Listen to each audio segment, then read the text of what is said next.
the other side. We've been a partner men can count on for more than 30 years. Let us be that partner for you. The attorneys at Cordell & Cordell work to help men maximize their role in their children's lives. Schedule an appointment with one of Cordell & Cordell's Lincoln area attorneys, a partner men can count on. 402-858-3220. That's 402-858-3220. Online at CordellCordell.com. That's CordellCordell.com. Office in downtown Lincoln. 1221 N Street, Suite 801, Lincoln, Nebraska 68508. Gaina Trucking is hiring CDL Class A and B drivers. Their strong team culture makes it not a job, but a career.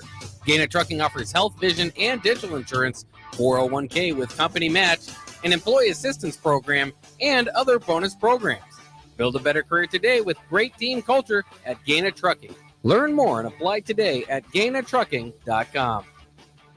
Rashawn Jackson here for Bauer Underground, who has been serving local contractors and utility contractors all across the state since 1997. When you see the black and white trucks, you know the baddest dudes in the business have arrived. Bauer is currently looking for equipment operators, laborers, diesel mechanics, and aerial linemen. Join the brotherhood built on hard work, authentic people, and pedigree of success. Bauer, a family-friendly company who reminds you, go Big Red! Are you a skilled mechanic looking for your next opportunity? Nebco is hiring. They're looking for experienced mechanics to join our family-owned team. They offer competitive wages, great benefits, service trucks, OEM-level diagnostic software, and career growth opportunities. Apply today at nebco.com. Positions include lead and A-level mechanics for the Nebco shop. Learn more at nebco.com. If you're driven and ready to grow with a company that's been around since 1908, apply today at nebco.com.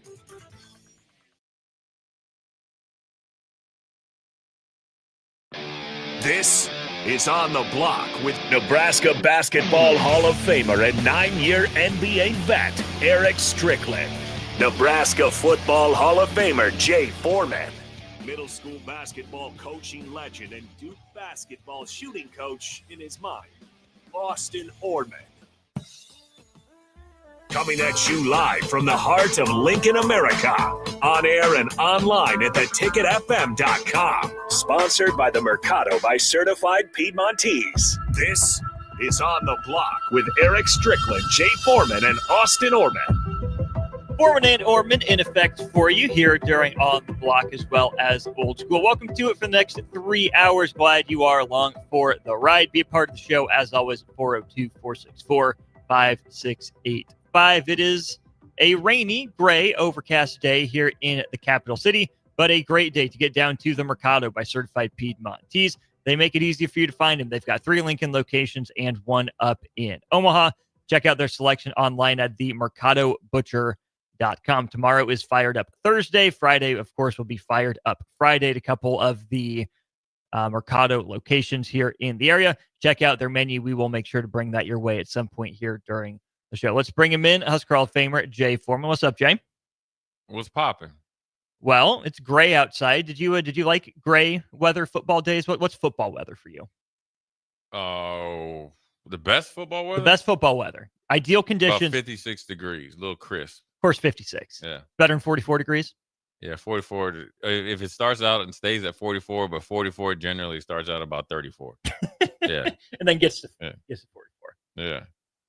Jay, we got plenty to get into when it comes to Nebraska football and fall camp. Of course, we'll do that here throughout the course of the show. Also be visited by Kendall Warnock of A1 Automotive coming up at 3:45 and Evan Bland of the Omaha World Herald. Jay, we've spent some time talking about the offense. I'm sure we'll keep diving into that for Nebraska football, but let's get into your wheelhouse. Let's get into defense. We've talked about a lot of names, still plenty more to get to in terms of some intriguing under the radar players. Let's go ahead and start on the defensive line, and we'll work our way backwards then into the linebackers and the secondary as well. A guy that didn't see much action at all last year for Nebraska popped out in the bowl game a little bit. Sua Lefotu. All the conversation has been around Keona Davis. You get right, Gabe Moore, Jalen George transferring in as well. A lot of Riley Van Poppel talk on the defensive line. Sua Lefotu is a big dude, 6'3", 6'4", 300 pounds there in the middle, played against Boston College. We have some frontline names for Nebraska that we think are going to be good. But you know as well as any, it takes depth on the defensive line to get through a season. Sua Lefotu is a guy this coaching staff was really high on last year. They redshirted him, and I think he could play a crucial role in the defensive line depth for Nebraska this year. Yeah, I mean, you need to. It doesn't matter if you play a 3 or 4 man front. Everybody worries about, is Nebraska playing a 3-3-5, a 3-4, 4-3, 5-2, or whatever, or 4-2, excuse me, 5. It's all the same. But the thing that doesn't change is that you got to have defensive line depth. And so you got Cam Linhart. I assume Cam Linhart came in, had a really good freshman year, kind of so second year. But I think, everything you hear is that he's definitely bigger, faster, stronger, and focused on, doing his best. And I think sometimes when people label your second year as so, it's because you came like out of the blocks. They wanted you to go from, I think this is the thing, and this is not to say that, things could have, went better, is that people sometimes expect you to go from freshman Jay Foreman to senior Jay Foreman without any in between. Like, I'm just talking about myself. And so you got Cam Linhart, you got Judy Van Poppel, Keona Davis, who, kind of dipped his toe in the portal and had some feelers out there and came back. And then, was it Sofotu? Sua Lefotu. Sua Lefotu. Big kid, athletic, obviously, strong, and, really is adapted to the college game. So that's 5 guys right there. I'm sure I'm missing somebody. George Moore transfers in. Yeah, so those 2 are, and I think, they came, they had obviously the height, weight, size, and I think it's just, a little bit, like I call them knick-knack injuries that they got to, work their way through. But they got enough time in camp to do that and then continue to work themselves, into the rotation. So that's 6, let's say 6, 7 guys. And so if you're playing a 3-man front, that's, 2 depth or 2 deep there. And then obviously 1 extra that maybe has some, Cam Linhart gives you position flexibility to play a defensive end as well, like a power end or whatever you want to call it, boundary end. So, defensive line play and depth is huge. You're going to need all the defensive linemen that you can get. And so, it's their time to shine. Obviously Ty and Nash is, in particular Ty, obviously, got drafted pretty high, moved on to NFL, and Nash is, I think he's in training camp, and you lose Jamari Butler and those guys, you know what I'm saying? And so now you got a lot of, reps and continuity to replace, but that doesn't mean it can't be replaced. It might not be to the, obviously player for player, jump out and you're just as good as Ty Robinson. I think Ty was in college for like 5 or 6 years. 6 years. 6 years. And then you're a guy that just, maybe played a little bit, like, like Sua or somebody like that, just played a little bit, and you won't be as good, but you as your group as a unit can definitely, replicate what was happening, before, because there's guys that played in that rotation last year, but then also there's guys that have been waiting to, play. I'm sure it's like, look, Riley Van Poppel, and you remember, go back, at least in my opinion, and it was very, I wasn't like breaking down the games or nothing, but I remember as a freshman, he came in and didn't look out of place. Now, I'm sure there was things obviously he needed to get better at. But tie against Wisconsin as well as a freshman. Sure, but right. But he didn't look out of place. He looked like he had the size and all that stuff.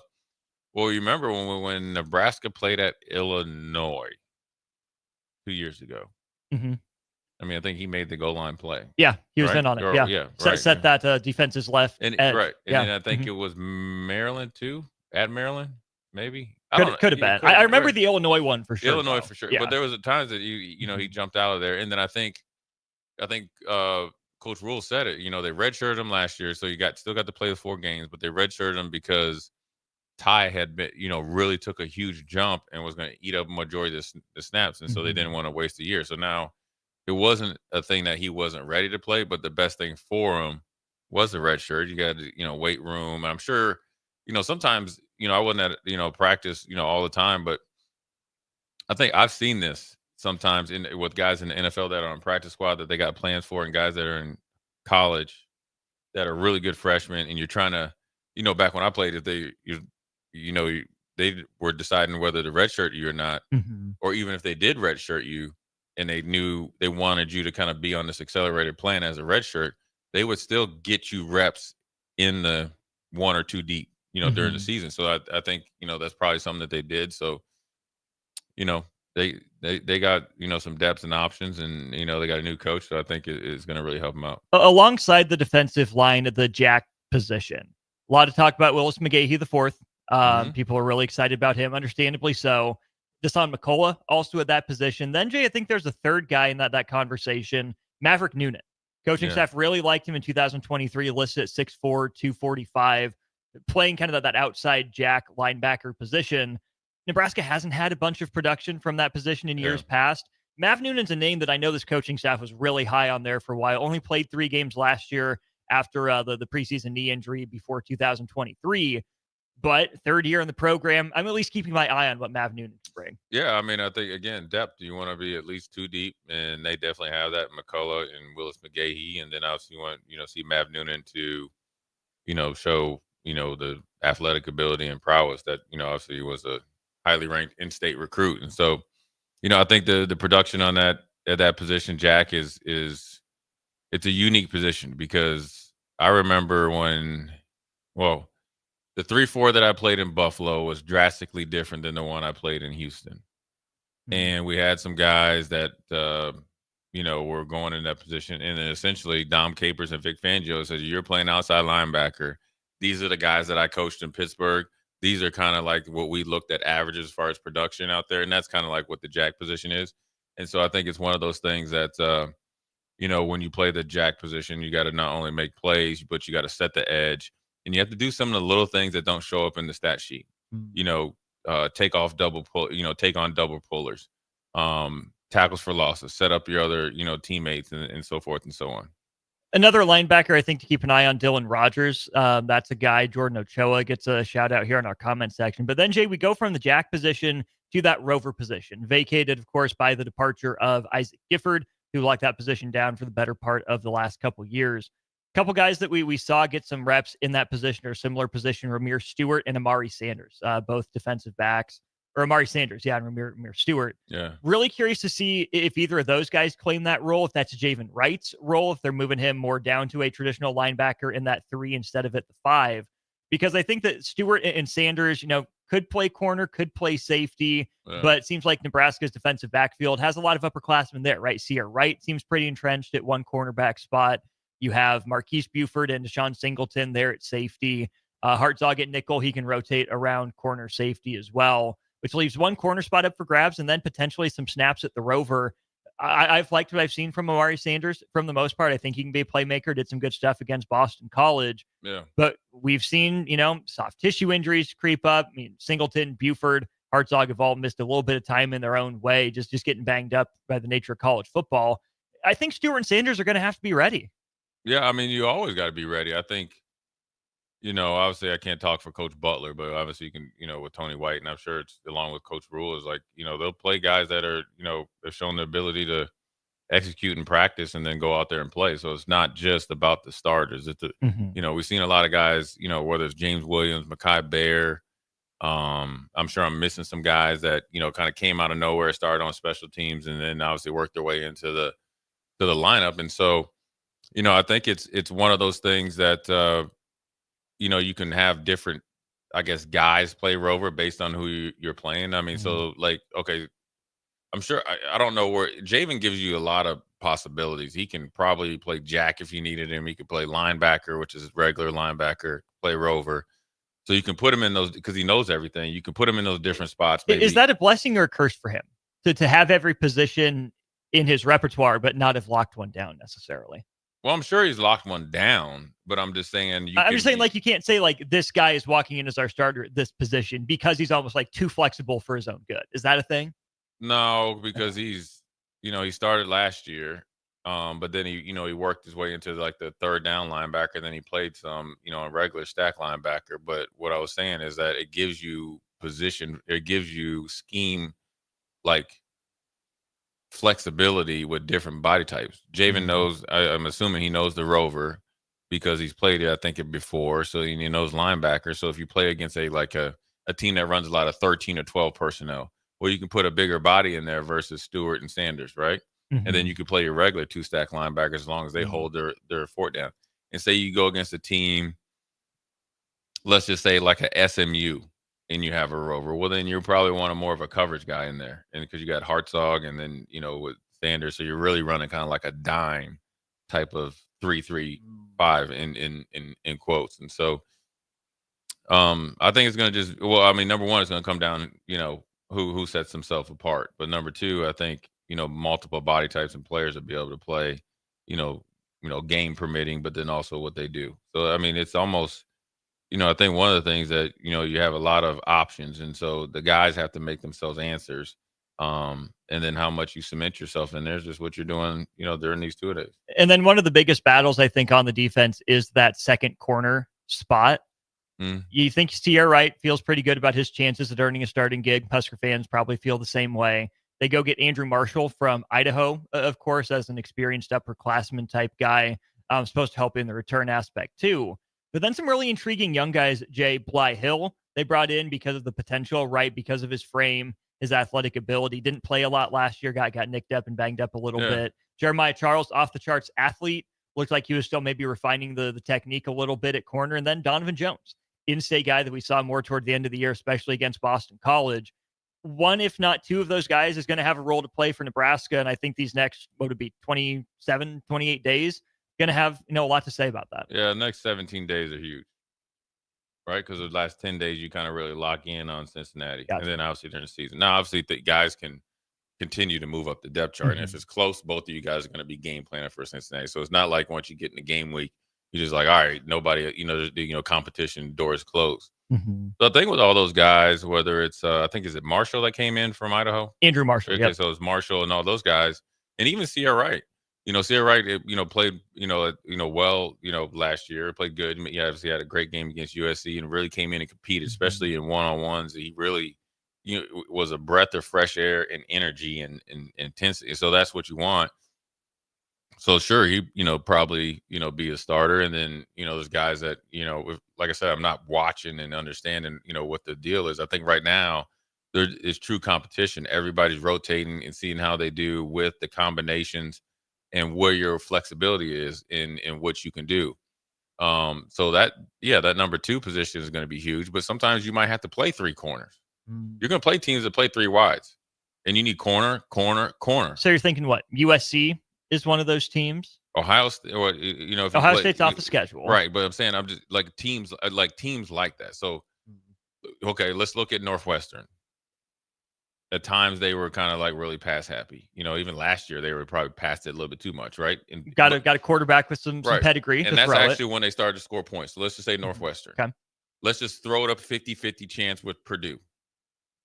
Right, Barry Odom is a defensive coach, but they were trying to be explosive at UNLV. So let's just throw them in there. UCLA with Nico? UCLA, maybe? For sure. Okay. They were like that last year. The tight end's gone. So let's say, right, the running back is back, but he's you have to play 3 corners if you have a really good running back that can catch. So let's just say UCLA, USC, maybe Cincinnati. Maybe Northwestern. Yeah, Northwestern, we mentioned them. And then you got the Texas Christians and Akron. That's just the MAC ain't no like run you over.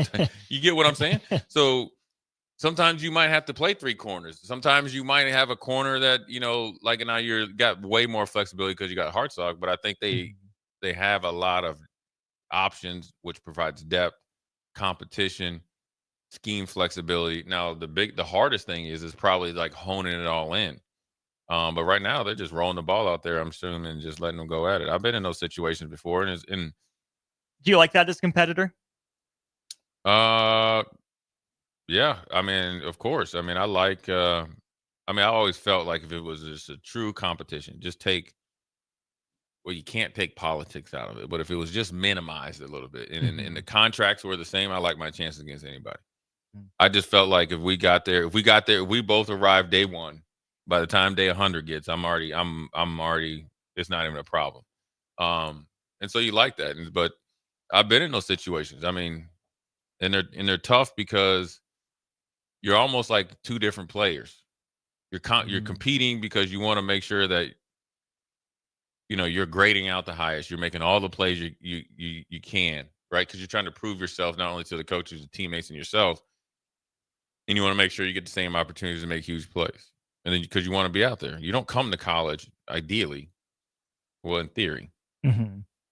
it was a guarantee back when I played. Nobody came to college to watch. You don't come here to watch, to sit on the bench. You don't come here and thinking, "Oh, I'm not gonna really try or play until my third or fourth year." So I think it's one of those things that this right here, defensively and offensively. Offensively is probably a little bit, ahead because you got the quarterback and line and all that. But this defense is really going to have to do a good job of staying in this competition together because everybody's competing against themselves, right? Mm-hmm.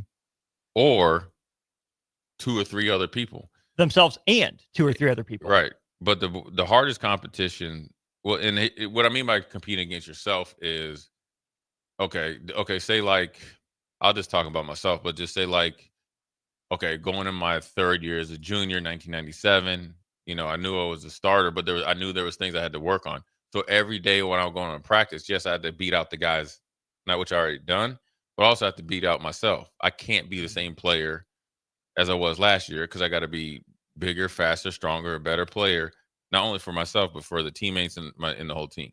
So that's how you're playing against yourself. And so it's a tricky situation. It's not but I will tell you there was times around here and probably in producing West Lafayette. Yeah. In West Lafayette, and in particular like Purdue, there isn't any options.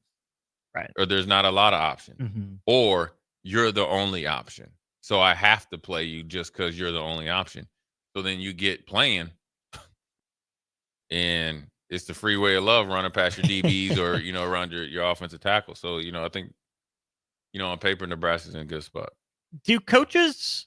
I mean, in that situation, right, where you're the only option, is that ever true, or do coaches convince themselves of that? Because I think from the outside looking in, like a guy like me would say, okay, well, this guy isn't cutting. It doesn't seem like it's working. I know that, they get graded out differently behind the scenes than just what my eyes are watching on TV.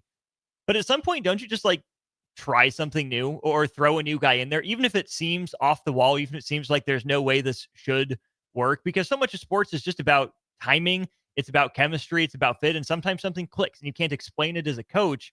I want to trust a lot of coaches and assume that they have their finger on the pulse of their roster. But sometimes it seems from the outside like coaches are maybe a little too stuck in their rotations and maybe not willing to go outside the box and be unorthodox. Well, it just kind of depends on the circumstances. Now, everybody could be looking at it as that's how Tom Brady got his start.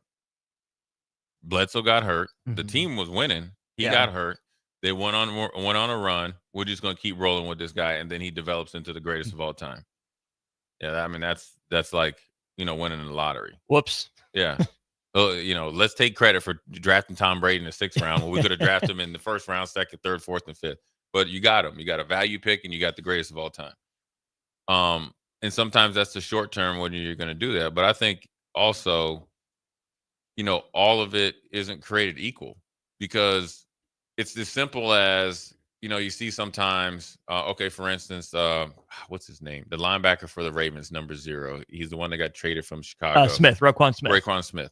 They're saying, an anonymous executive said he looked a little sluggish. Well, he was all pro and made the Pro Bowl. The reason why he looked a little sluggish, he played through an injury and his stats were down. Why was his stats down?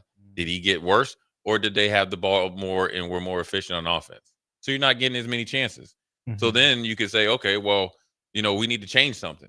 And that's it. You're never going to change Raekwon Smith, but that's how you can just go to that, real easily. I've seen it where DBs will be on the hot seat per se and get beat for 4 touchdowns, but they had played excellent the rest of the season. 2 of those, when I was early in my career in Buffalo, 2 of those touchdowns, because he just got a new contract, 2 of those touchdowns were busted coverages. But he's the one was expecting over the top help running behind him. That's it. So I think, you have to trust whoever they put out there. As long as it's not an effort thing, as long as it's not of I can tell you where things really can change quickly, where you're just like, all right, I got to try something else. Effort, execution, and more importantly, like attitude within the locker room or, organization. You out here acting like Christian Wilkins and you got to go. You got to go, man. Just on principle. Dog. Now, I done seen some stuff in the locker room. borderline like that. But I ain't never seen anybody do that, man. Like, I mean, if the fight broke out with him, as long as it's not like him against a DB where he can't, DB can't win, you're gonna just let him duke it out. Straight up, like right in the middle of the locker room. Dang. And he's still just getting dressed and just keep all right, let me know what happened after it's over. Just background noise at that point. Yeah. I mean, so if you're not when you're a bad teammate and then bad like energy is happening around you, then you're easily to replace. Because sometimes it can just not be your year. Here's an example before we go to break. Kyle McCord from Syracuse. Yeah. Lit the whole NCAA up. And if you watched, I watched that night that they played Pittsburgh. 5 interceptions, 3 off tip balls. All of them were good ball placement, but it was just butterfingers by the receivers. One was a phenomenal play on an out route, and the other one was his fault. So really, it's just one interception. But you didn't pull him because he probably was a big NIL get, I'm assuming. You didn't pull him because you knew, number one, all the things I said before was on the up and up. But also, you actually watched the tape and knew the running backs, tight end, receiver had tip balls that didn't really have anything to do with the quarterback. Right. Yeah. And that's, again, where I think guys like me get in trouble from the outside looking in. You always in trouble. You in trouble when you change the circumstances of them games. You in trouble when you try to convince people about your culture. You're in trouble when you use your Jedi mind tricks, Obi-Wan Kenobi, and try to influence our mindset. Yeah, that's when you get in trouble. And you know what that's called, Austin? You know what that's called? What's that called? Having too much dip on your chip. Too much dip on my chip. Well, let's undip my chip during this commercial break. We'll be back talking about some under-the-radar players on offense for Husker football in fall camp. Just a new name. Moe's Moving is now Moe's Home and Commercial. Whether moving across town or across the state, MHC Moving has you covered. Specializing in home, apartment, assisted, and independent living moves. MHC can also handle your commercial moves as well. There's never fees on trucks, stairs, elevators, long carry, and last-minute booking, and no trip or fuel charges. Also no upcharge on weekends, and they do offer payment plans through PayPal. Call MHC Moving today at 402-853-7167 or go to mhcmoving.com. A lot of businesses say they're family focused, but when tough situations in life arise, the business wants anything but your best interests.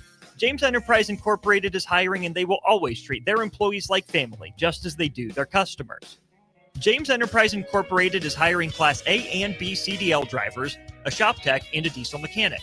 If you're looking for a career with a company that goes above and beyond to value you and your family, apply today at jamesenterpriseinc.com or call 402-432-6740. We interrupt this commercial break for an important story.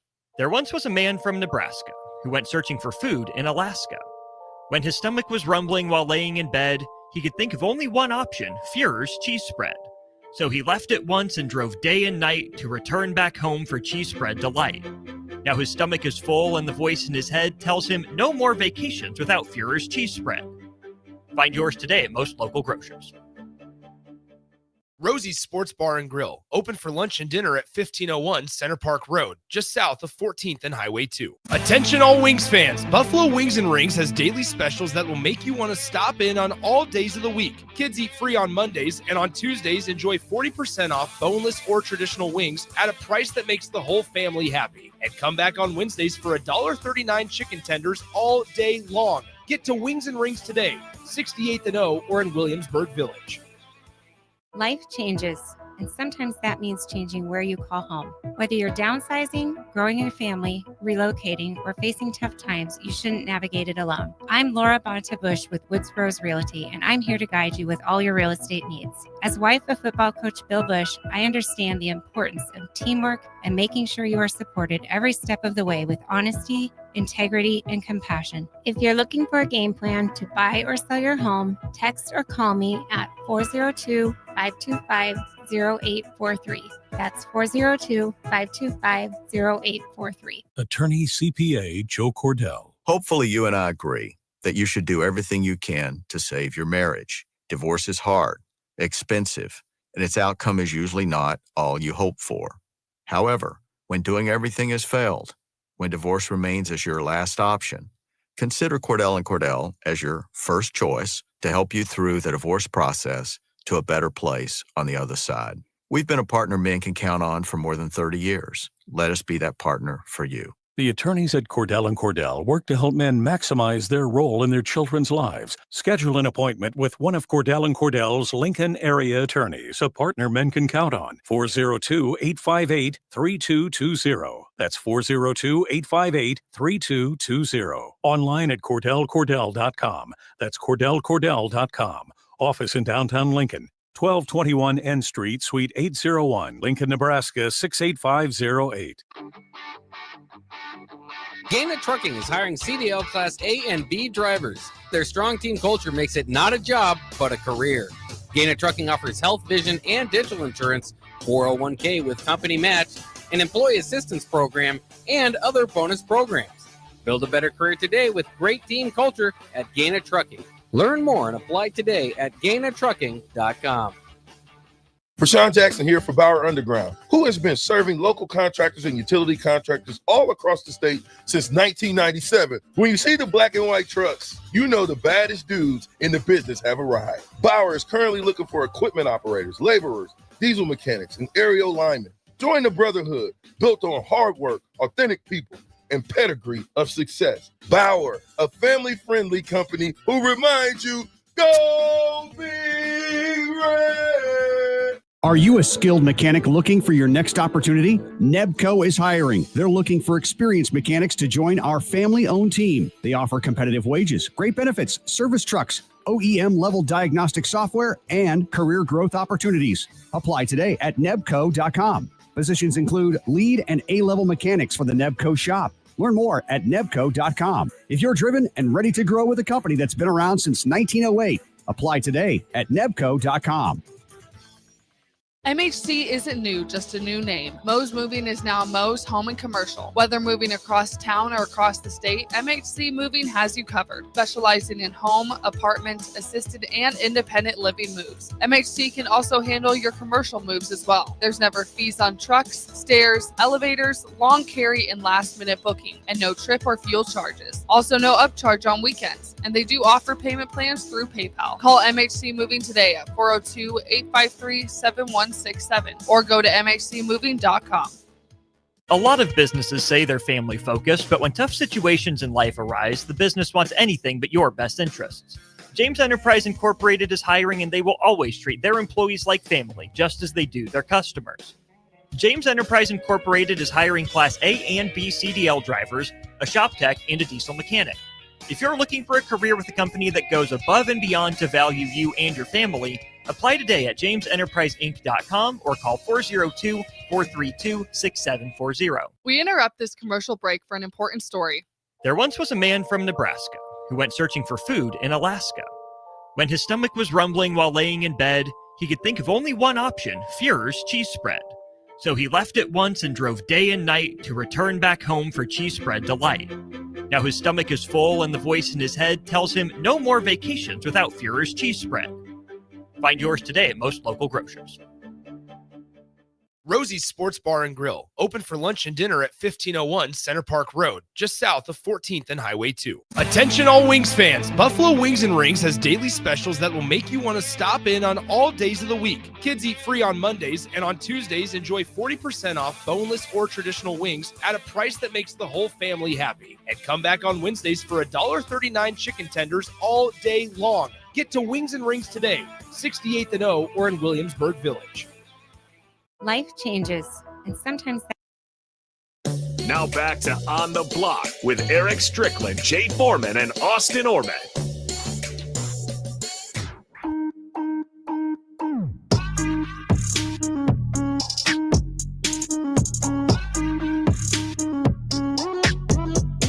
Rolling right along here, talking Nebraska football fall camp. Austin Orman, Jay Foreman with you. You want to be a part of the conversation? You are always more than welcome. 402-464-5685. Royals and Braves on the brick and mortar right now. 0-0, bottom of the ninth. There is one out. We will flip over back to the radio signal soon as that game is completed. But until then, Jay, let's talk some Husker football fall camp.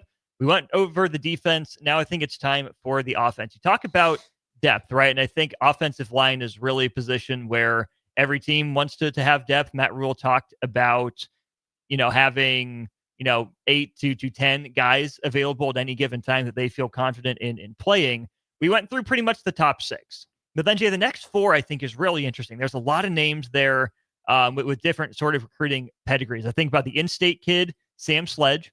Yeah. I think about the number 1 recruit out of Hawaii in Preston Taumua, who's a big body. And then kind of the 2 jewels of last year's recruiting class in 2024, Grant Bricks and Gibson Pyle. All young guys. Now they've all been in the program for a year or more, though. Really curious to see who, if any, out of that group get called on to play a role in 2025.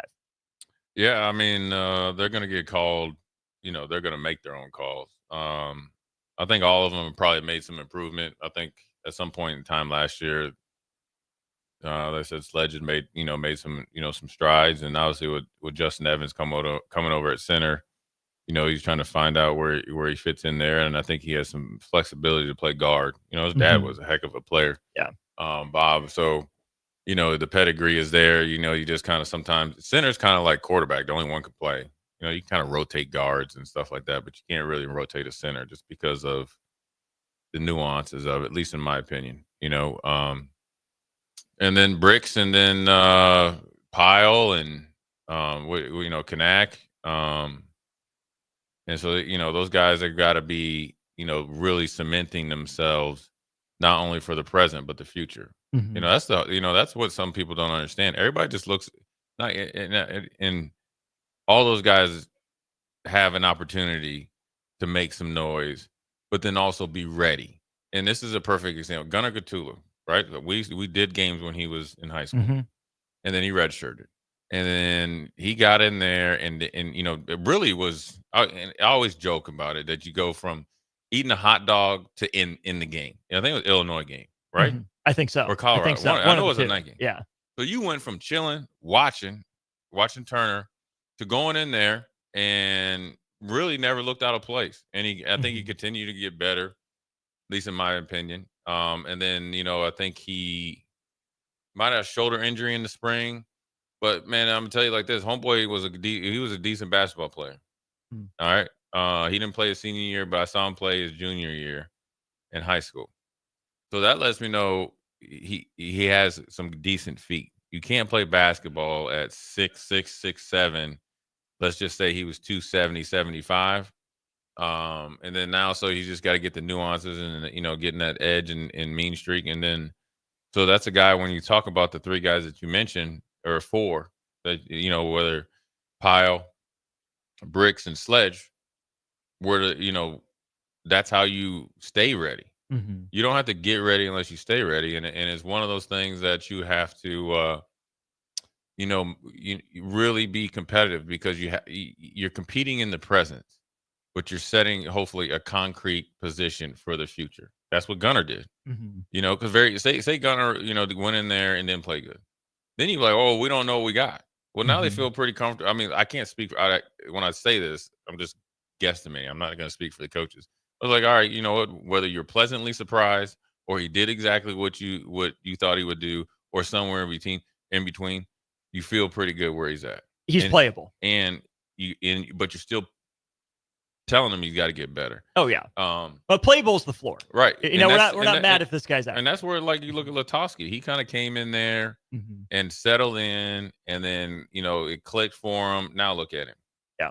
And so those 3 guys have a chance to really, one, solidify themselves, provide depth, but then more or less just really fend off competition in the future. And that's really what it's about. Trust me. When I was in the NFL, I was watching them drafts, boy. I don't think I ever trained as hard as I ever did when they drafted Corey Moore from Virginia Tech. I was like a machine. They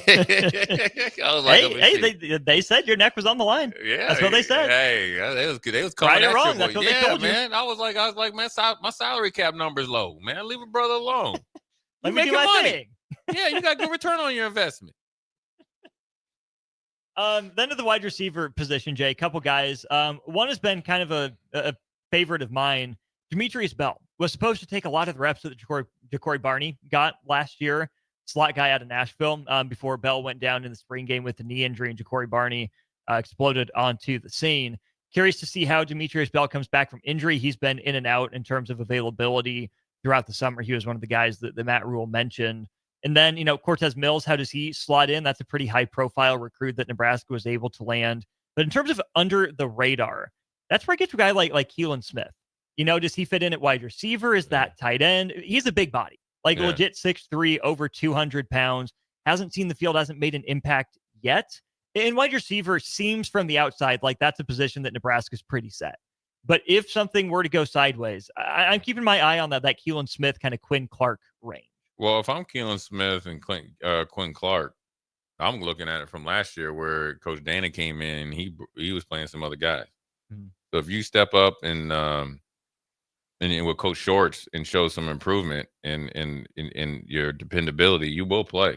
And so they both are immensely talented. Obviously, they have Husker ties. Obviously, with Quinn Clark and obviously Keelan Smith, but also they've shown some ability to get busy. And that's what you want. And they're two different receivers. One, Quinn Clark might be like 6'6", right? Yeah. Right?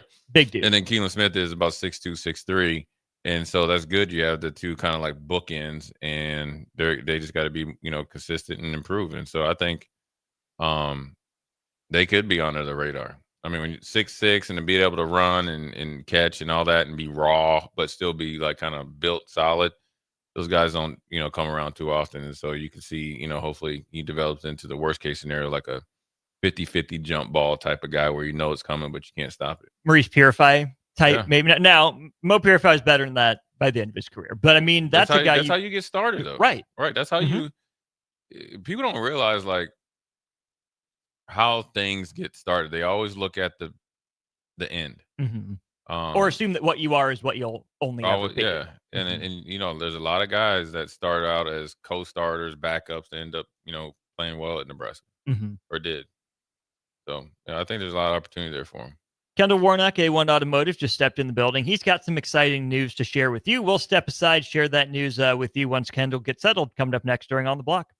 Stores are tempting for buying equipment for your high schooler in sports or for yourself in your sports leisures. But buying new is awfully expensive. Why not go somewhere with new and used options? Play It Again Sports has quality, slightly to gently used equipment, and 50% of their inventory is actually new equipment. And it's more than baseball, softball, and golf. They also have equipment for disc golf, fitness, hockey, and more. Plus, they're always buying products. Bring your gear you're done with and get trade money on the spot. Play It Again Sports at 48th and Vine. Have you been injured in an accident and don't know where to turn?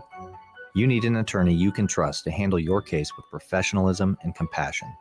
The attorneys at Liberty Law Group understand that a call to an attorney is a call for help. If you've been injured, we want to help you. Liberty Law's experienced attorneys are committed to the pursuit of justice for those injured. Call Liberty Law and find out how we can help you get the compensation you deserve. Call 877-42-LIBERTY. Call the trial attorneys you can trust. 877-42-LIBERTY. Make bill paying a breeze with Text to Pay. LES texts you 1 week before your bill's due date. Just reply to the text to pay. It's that easy. Log into your account at les.com to sign up today.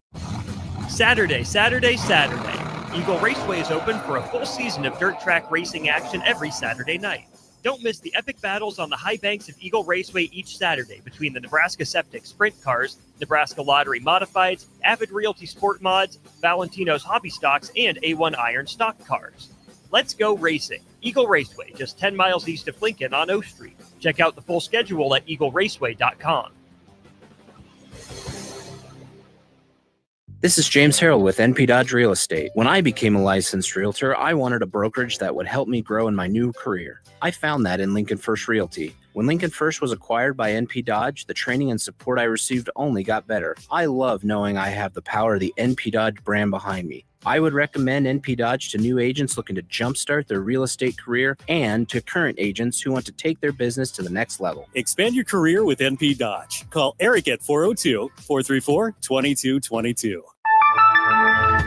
When opportunity knocks, you don't want to miss the call. Hamilton Business Technologies makes communication easy and efficient using customized technology, all while putting people first. Whether you're working from the office, at home, or on the go, Hamilton Business Technologies equips your business with the right tools for smooth, professional call handling. Hamilton Business Technologies. Real people, real technology solutions. Learn more at hamiltonisbusiness.com.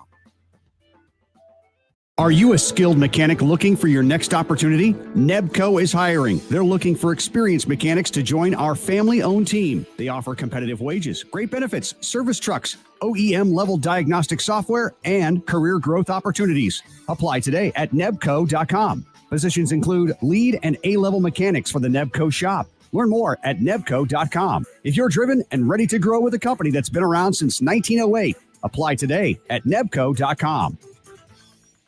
When you were a kid, clubs were cool. Robotics club and space club and stuff like that. But what do adults get? Book clubs and quilting clubs? Nah, forget that. How about margarita clubs and old-fashioned clubs? Get to Upside Bar and Lounge for the best clubs in town. Try all 10 varieties of Upside margaritas or old fashions and take home a free souvenir glass. Grab the whole crew and pair it with taco night on Mondays or whiskey Wednesdays. Upside Bar and Lounge at 29th and Pine Lake. MHC isn't new, just a new name. Mo's Moving is now Mo's Home and Commercial. Whether moving across town or across the state, MHC Moving has you covered. Specializing in home, apartment, assisted, and independent living moves. MHC can also handle your commercial moves as well. There's never fees on trucks, stairs, elevators, long carry, and last-minute booking, and no trip or fuel charges. Also no upcharge on weekends, and they do offer payment plans through PayPal. Call MHC Moving today at 402-853-7167 or go to mhcmoving.com. Now back to On the Block with Eric Strickland, Jay Foreman, and Austin Orman.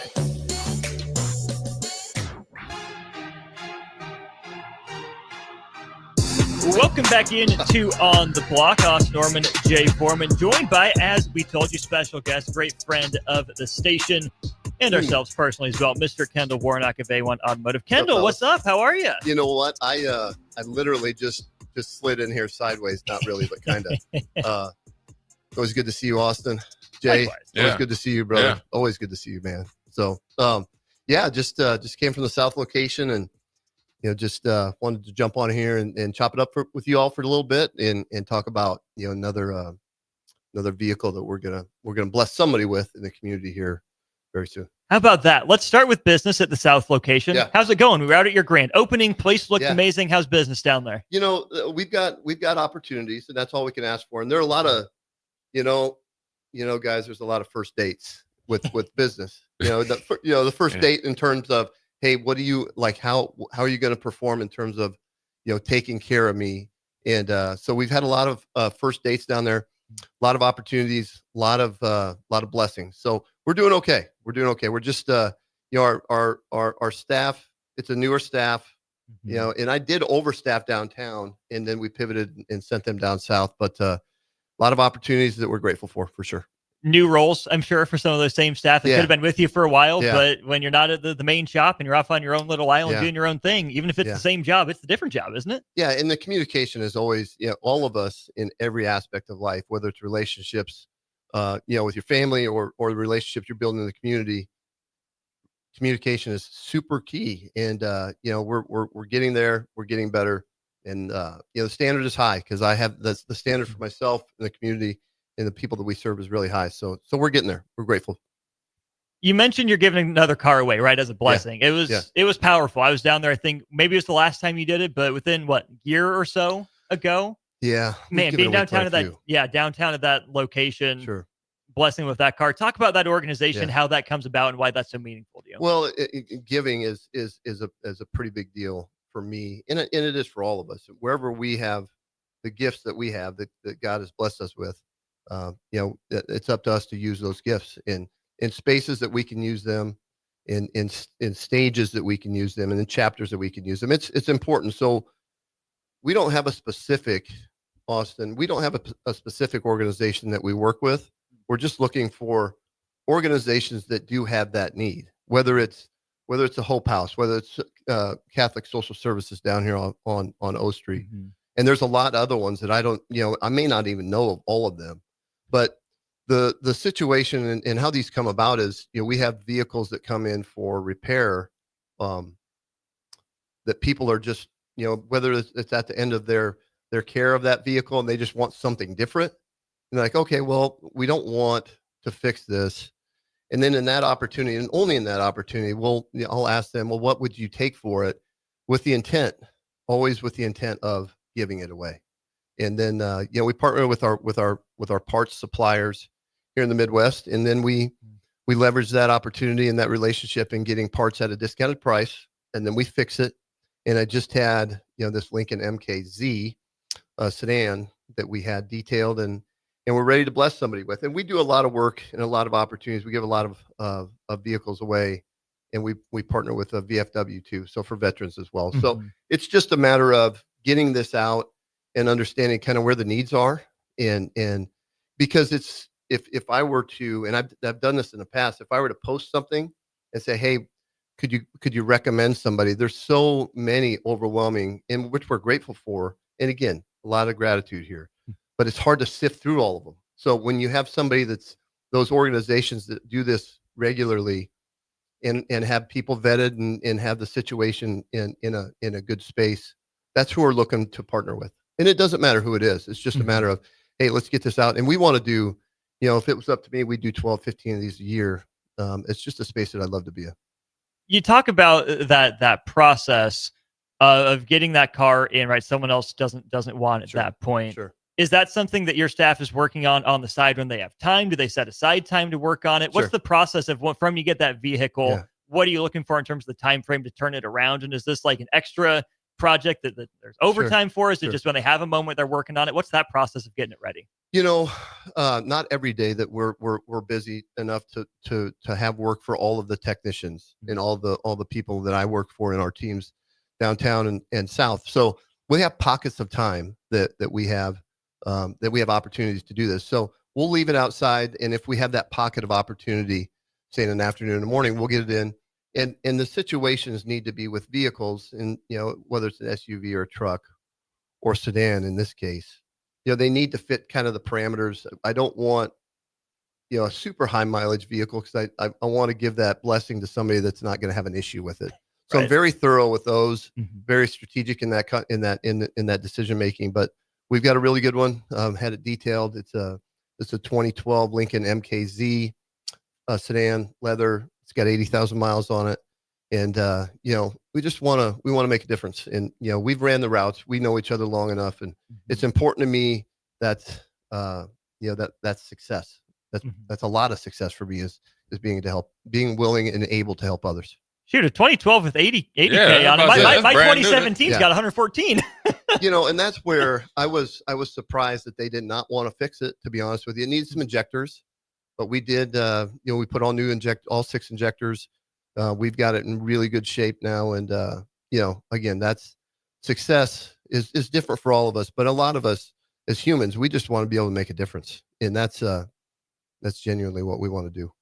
Where did that sense come from for you of wanting to make a difference that positive way? We're always, you always kind of revert back to your parents and your fathers and your mothers and the way that you were raised and the values that were instilled in you. And that's, I think if you ask that question, Austin, to anybody, even the audience, they would tell you the same thing. So it's the parents back home. And, we were fortunate to be able to, we were fortunate, my siblings and I are fortunate enough to be raised by two really great humans. And we all say that about our parents, but, they were really great people. We're just trying to run the right plays for them in the community and the people that we serve here. Kendall, I always wanted to ask you, I'm an early riser. We're early risers. Yeah, man. And, I grew up military grandfather and stuff like that. And obviously playing sports. For people don't know, Kendall, we post every morning, right? Every morning on time, everything. Talk about what that does for you, but then also how I think it has a positive impact on your business and obviously your personal life. Yeah. Jay, we all have that story in the past in terms of the whys in that space. 3:41, my alarm goes off and I'm out the door by, 3:55. I have everything is packed and ready to go for the next morning. And that that just grounds myself, and it gives me time to get downtown, and I have my 3 kids as benches outside that I rotate on and pray and send text messages out, and just make sure that I'm in a good position to be the best for everybody throughout the day. And that's that 90 minutes in the morning. The routines that all of us have routines. Yeah. You're an early riser too, bro. Yeah. But that sets the tone for me for the day. And that 3:41, that's when my father passed away, so that's how I honor him, because I remember looking at the clock. It's 3:41 a.m. He took his last breath. So that's how I honor him. But again, that's the routes that we run. Early risers set the tone for the day. Get your mental in, get your physical in the morning, and then get after it and be able to serve others throughout the day. That's awesome, man. Truly. So, Yeah. Truly. Setting a great example for your young kids at home, continuing that legacy. That's awesome. Yeah, young man, don't be humble, Kendall. Little man can shoot, man. Yeah. Homeboy got game. Yeah. Hey, he posted it, crossed him up, hit the high left floater off the glass. I was like, okay, I like it. We love the game of basketball, and Jay and I have been in a lot of gyms together. But he's coming along, and we just continue to get him in the gym and continue to rebound every night for him outside, and just be a good father and be a good role model for him. So he's setting the tone for him in terms of work ethic and standard. And Des, she was a heck of a basketball player too, so he probably gets that from his mom, to be honest with you. But we're grateful for it for sure. What position is he playing? He's still a young little guy, so he's in that guard space. But he got game though. You'd rather they start there, learn the ball handling skills, and then when he gets taller, he got game though. Yeah, we're looking forward to supporting him and getting him in the gyms and getting a ton of protein in him and all the stuff. Yeah. You got to get him up there a couple of times when he thinks he knows everything. Get him up at 4 o'clock. See how he yeah. He does. I try. He's not in that space yet. I tried to get him in the cold tub too. Yeah. He ain't having that, man. He is not having that yet. But then with those kids, we have, Austin, your kids are young, but getting those kids out of the state and getting them down to Kansas City. Yeah, and getting them worked over a little bit, knocks them down a little bit too. Yeah. Get a little reality check, because they ain't listening to dad no more. Yes, sir. Your car needs a reality check. A1 Automotive. We take it in there and get the always honest answers. 2 Lincoln locations. Even Austin has the tagline down. Appreciate that, brother. Yeah. Thank you so much. But we can do. That's Kendall Warnock, A1 Automotive, with us here during On the Block. Royals just wrapped up a 1-0 walk-off win. We'll get back to some Husker football fall camp headlines talk with Evan Bland right after this. Here with HIS Auto Care at 70th and Van Dorn, letting you know HIS is a great place to bring your vehicle for service. With superior service bumper to bumper, we'll treat your vehicle like it's your mother's. Doesn't get any better than that. So call 402-488-8934 and HIS Auto will make you glad you did. 5% off, mention this ad, and for sure your mother will be proud you called. 402-488-8934, HIS Auto Care, 70th and Van Dorn. God bless you. At Valentino's, we're on a mission for tradition. On every slice, for every bite. Golden baked crust, cooked to perfection every time. Savory sweet sauce that's made from our own secret recipe. Loaded with the perfect amount of fresh toppings and melty mozzarella cheese. It's the tradition that Nebraskans have come to love. From game day to every day. Valentino's. Taste the tradition. Big box stores are tempting for buying equipment for your high schooler in sports or for yourself in your sports leisures. But buying new is awfully expensive. Why not go somewhere with new and used options? Play It Again Sports has quality, slightly to gently used equipment, and 50% of their inventory is actually new equipment. And it's more than baseball, softball, and golf. They also have equipment for disc golf, fitness, hockey, and more. Plus, they're always buying products. Bring your gear you're done with and get trade money on the spot. Play It Again Sports at 48th and Vine. Have you been injured in an accident and don't know where to turn? You need an attorney you can trust to handle your case with professionalism and compassion. The attorneys at Liberty Law Group understand that a call to an attorney is a call for help. If you've been injured, we want to help you. Liberty Law's experienced attorneys are committed to the pursuit of justice for those injured. Call Liberty Law and find out how we can help you get the compensation you deserve. Call 877-42-LIBERTY. Call the trial attorneys you can trust. 877-42-LIBERTY. Make bill paying a breeze with Text to Pay. LES texts you 1 week before your bill's due date. Just reply to the text to pay. It's that easy. Log into your account at les.com to sign up today. Saturday. Eagle Raceway is open for a full season of dirt track racing action every Saturday night. Don't miss the epic battles on the high banks of Eagle Raceway each Saturday between the Nebraska Septic Sprint Cars, Nebraska Lottery Modifieds, Avid Realty Sport Mods, Valentino's Hobby Stocks, and A1 Iron Stock Cars. Let's go racing. Eagle Raceway, just 10 miles east of Lincoln on O Street. Check out the full schedule at eagleraceway.com. This is James Harrell with NP Dodge Real Estate. When I became a licensed realtor, I wanted a brokerage that would help me grow in my new career. I found that in Lincoln First Realty. When Lincoln First was acquired by NP Dodge, the training and support I received only got better. I love knowing I have the power of the NP Dodge brand behind me. I would recommend NP Dodge to new agents looking to jumpstart their real estate career and to current agents who want to take their business to the next level. Expand your career with NP Dodge. Call Eric at 402-434-2222. When opportunity knocks, you don't want to miss the call. Hamilton Business Technologies makes communication easy and efficient using customized technology, all while putting people first. Whether you're working from the office, at home, or on the go, Hamilton Business Technologies equips your business with the right tools for smooth, professional call handling. Hamilton Business Technologies. Real people, real technology solutions. Learn more at hamiltonisbusiness.com. Are you a skilled mechanic looking for your next opportunity? Nebco is hiring. They're looking for experienced mechanics to join our family-owned team. They offer competitive wages, great benefits, service trucks, OEM-level diagnostic software, and career growth opportunities. Apply today at nebco.com. Positions include lead and A-level mechanics for the Nebco shop. Learn more at nebco.com. If you're driven and ready to grow with a company that's been around since 1908, apply today at nebco.com. On the FM dial. Also online at theticketfm.com. On the internet. KNTK FM Firth. 93.7 The Ticket. This is On the Block with Nebraska Basketball Hall of Famer and 9-year NBA vet, Eric Strickland. Nebraska Football Hall of Famer, Jay Foreman. Middle school basketball coaching legend and Duke basketball shooting coach in his mind, Austin Orman. Coming at you live from the heart of Lincoln, America. On air and online at theticketfm.com. Sponsored by the Mercado by Certified Piedmontese. This is On the Block with Eric Strickland, Jay Foreman, and Austin Orman.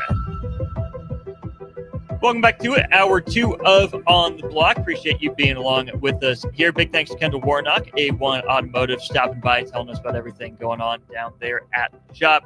Big thanks to the Mercado by Certified Piedmontese for their sponsorship here of the show. We told you we would get that Fired Up Thursday and Fired Up Friday menu pulled up for you. So let's take a look at it. Fired Up Thursday, Jay, the jalapeno popper burger. Yeah. 2 beef and bacon blend smash patties, jalapeno cream cheese, American cheese, griddled jalapenos, and sriracha special sauce on a sesame bun served with potato salad. I like that. That's at Everything's worth a try. That's at the 85th and Old Cheney location. Tomorrow, starting at 11. It's on and popping then. Jalapeno popping. Yeah. Yeah. You better be able to jalapeno. Yeah, don't come over there half stepping. I would leave never. Leave us some bubble guts. You'll be all good. You are a smash burger guy, right? Yeah. So I thought. Yeah. I mean, I eat everything. Beef and bacon smashed together, though. Bacon blend. Yeah. It's all good. There's not too much that I won't indulge in or try to cook or have cooked. Friday, then, grilled Vietnamese noodle salad. Marinated and grilled New York strip with pork spring rolls. You don't gotta say nothing. They say less. You know how the young kids. say less. Say less. Yeah. Yeah. That's A1. But they say A1 Automotive. It's A1 Automotive at the Mercado by Certified Piedmontese. Yes, sir. Worlds collide. We love it. Yeah. Jay, we talked a little bit about this, but yesterday, but not from this angle. In terms of the efficiency versus explosiveness of Nebraska's offense, I think a lot of it can get boiled down to the red zone. right? You call it the extended red zone, right, from the 30-yard line and in, but traditionally from the 20-yard line and in. Nebraska reached the red zone 53 times in 13 games last year. So essentially 4 red zone opportunities per game. What percentage of the time do you think Nebraska scored when they got the ball in the red zone, whether it was a touchdown or a field goal? 53 times. So what percentage? Yeah, what percentage out of 53 opportunities? Scored a touchdown or a field goal? 30%, 40%? 75%. Well, that's good, right? 75% is good for 117th in the country. Wait, you score points 75% of the time you go in the red zone, and you're 117th in the country. So you're 117th? 117th. Okay, Number one in the country. What's 50? What's 50th? 50th in the country would be what percent? 86%. You're in BYU, Clemson, so that's UCF so territory. Essentially that is, if it's you have to go 11%, it's essentially 2 more times. Yeah, give or take. That doesn't mean anything. That does. Okay, we can break it down. Red zone rushing touchdowns for Nebraska, 20 of them. Pretty good number. So 20 of the 53 times, 40% of the time, essentially, that Nebraska got it into the red zone, they were punching it in on the ground. 9 red zone passing touchdowns. We know from conversations we've had on this show, it gets tougher to throw, when the field is condensed like that. And 11 field goals made when Nebraska reached the red zone. Good for 40 scores once Nebraska reached the red zone out of 53 opportunities. Let's start with the rushing touchdowns. 20 rushing touchdowns for Nebraska once they reached the red zone. That's pretty good, all things considered. That's a touchdown and change per game, essentially, once Nebraska got down there. Jay, for an offense, what goes into being an effective rushing team inside the hardest 20 yards to gain in football? Down in the red zone? Yeah. Obviously, no direct access to your, no negative losses, no negative plays. That's number one. And so when you don't have negative plays, it gives you a better chance to be, on time or ahead of the chains. And so therefore you can, kind of predict and obviously keep the defense on their heels. Some of it has to do with schematics, but, you're really not going to fool anybody because you're in a condensed area, so you really got to come to, be, execution. And then also, if it's something that you just want to do, that means, do you want to score the ball running it? And so you just got to be emphasis. So if Nebraska's done that, then, that's good. I mean, I think, they probably want to be better, but I mean, it's good to be able to line up and try to demoralize people. Did you like how Nebraska went about running the ball in the red zone last year? Do you think they did a good job of not being so predictable with the run where it's just dive, dive, dive? Do you like the quarterback run game option? Do you think that is a way that Nebraska could use Heinrich Harburg again this year, even as he moves to tight end? Sure. I mean, the more you can put on the defense, the better. You could do some, kind of funky things with him just because, him being able to move and all that stuff. So you can, make it a extended, run game with short area passing game, so forth and so on. I think they ran the ball fine. I think there was a couple times they probably left some meat on the bone.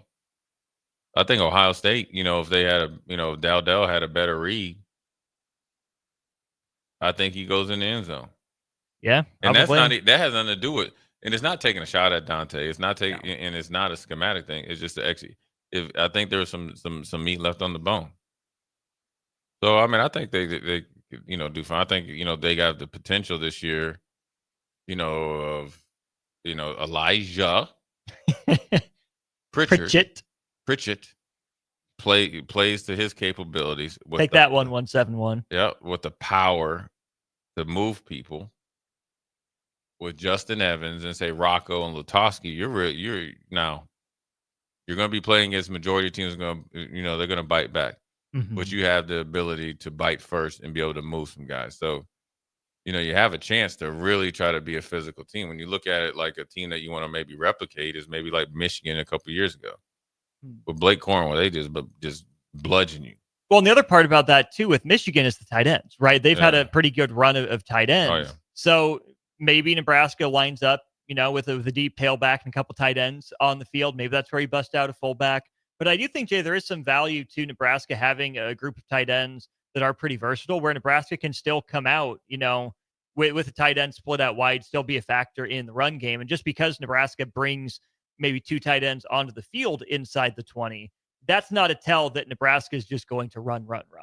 No, you want to have some position flexibility, scheme flexibility, and then obviously execution flexibility. And the reason why, I'm saying that is because when you think about it, let's just go back to when I played, and you remember the tight end? I think his name was Mike McNeil.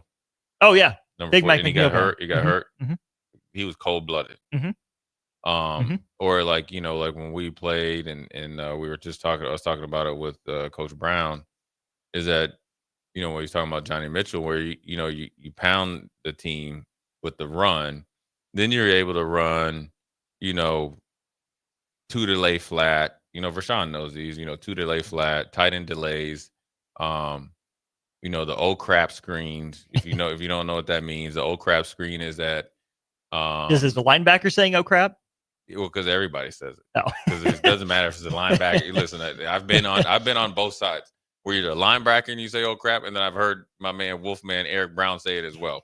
So what happens is you come out for an easier vision for everybody. So there's 2 tight ends, a fullback, or an extra tight end. So it's either 13 personnel or 22 personnel. You probably want to put either your best receiver, which is I've seen it happen when Randy Moss is on there, or your best blocking receiver in there, or just somebody that's a little bit of both. And you're hard, and you have to had run this play or a play previously in the season out of a similar formation, whether it's by lining up in it, shifting, or motion to it. You're running hard to the offense's right, defense's left. So where's this is the receiver play side or it could field be side? It could be wherever. Here's what could happen: the receiver could start away from the ending play side, motion over, and change the strength of the defense. This is how you really get them, right? Instead of lining up in it, right? That's boring. You just line up in it when you're playing against Akron. You just shift to it, right? You could start with the tight end and the receiver displays shift down. He shifts over, motions over, and then they run hard plate action to the defense's left, right? You can run boss action, and boss means like this for everybody that will be listening to Inside the Huddle and Black Shirt Breakdown. Boss means back on safety. Bob means back on backer, meaning fullback, okay. Or in the case, sometimes it could be a guard or whatever. You want to move. You're trying to create a different angle and reset the edge and get somebody up to that second level based on the defense and how they're feeling. So you can run boss or Bob, right? Get the defense hard flowing downhill. Now, mind you, this is at the 4-yard line in, 3-yard line in, 2-yard line in. And then the tight end acts like he falls down or hides, and then he's running to the other side. And guess exactly what you say when you don't cover him. Oh, crap. Oh, crap. And then you look. Then you try to look at it. Was it you? Everybody's looking at each other like this. Whose guy was it? Or with your tight ends, okay, is you could do like Peyton Manning and damn Dallas Clark did to my evil twin. Whereas they used to run the hard play action. Now, the Colts always had one back.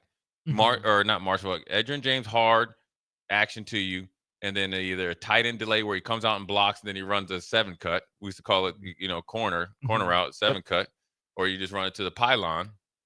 Well, Jay Foreman knew that play was coming. Peyton Manning knew I was jumping the routes, right? I'm in man-to-man.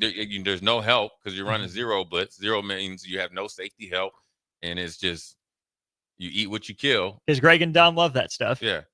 And Vic does too. Vic does too. And Vic Fangio, if you're listening, I've been watching you ever since I stopped playing with you. How you let now the linebackers get safety help? When I played, we had got no help. Suck it up, Buttercup, is what he's telling you. You know what I'm saying? Them dudes making all that money back there. Marcus Coleman, they'll just having to covering grass. Chilling. Yeah, I got run across the whole field with Derek Mason. Anyways, now back to the action where I tried to undercut Dallas Clark, and because I knew that's what they were running. Well, he put the airlock brakes on me, just like Top Gun. I'll hit the brakes and he fly right by. Jay Foreman flew right by because I was playing to the upfield shoulder and he back shouldered me. Peyton was petty, man. James and He Lincoln. must have just thought I was garbage. I think you punch him in his forehead. Yeah, you can't miss that. No. He needs to lay him out there on a skillet, cook some eggs on that forehead. James and Lincoln on our Starter Heyman Jewelers text line says, Jay, when you talk about Boss and Bob, that sounds like Nebraska's first touchdown in the 96 Fiesta Bowl, Tommy Frazier to Lawrence Phillips. Is that correct?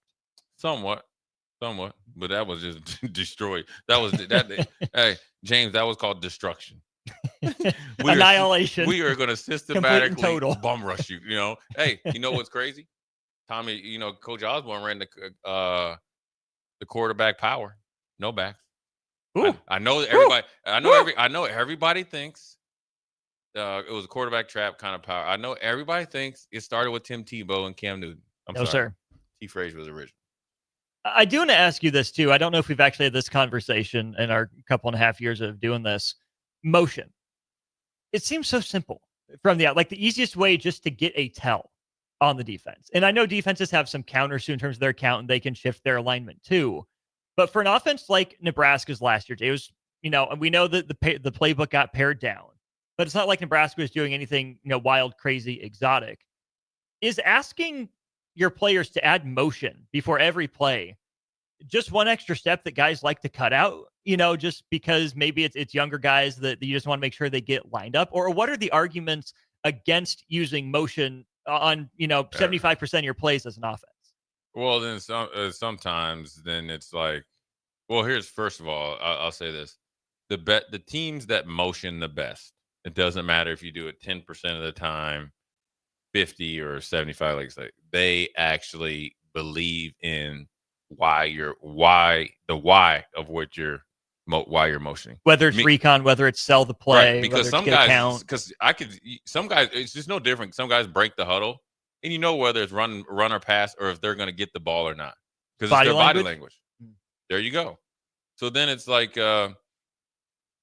it's one of those things that, if you really motion with effectiveness and with a purpose, then yeah, and you buy into it. And then you also have to have guys that are in tune with the whole reason and the whole why of the offense, and how, you know what I'm saying? Mm-hmm. So if you don't have, and say if you have a lot of young guys and guys that, just maybe don't do it well, then there's no point of doing it. It just kind of depends on who you have, and then also what your philosophy is. Now, listen. If you look like it last year's NFL, some of the best offenses in the league were using the most motion. You think about the Rams, you think about the Dolphins, you think about the Chiefs, the 49ers, the Lions.